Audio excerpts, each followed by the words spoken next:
kile unachokiwaza ndicho kinaanza kutokea mbele yako. Yes.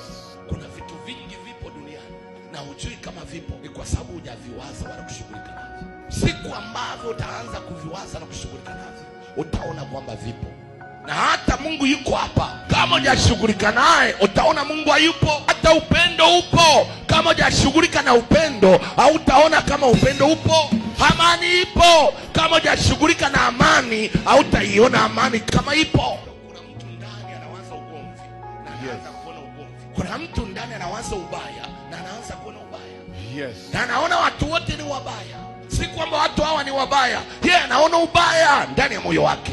Pana aonavyo nafsini mwake ndivyo alivyo. Nachokiona ndicho kiko ndani yako, na mimi nachokiona ndicho kiko ndani yangu. Wakati wewe unaona ubaya, mimi naona uzuri. Amen. Wakati wewe unaona vita, mimi ninaona amani. Amen. Wakati wewe unaona huoni msaada, mimi ninaona msaada.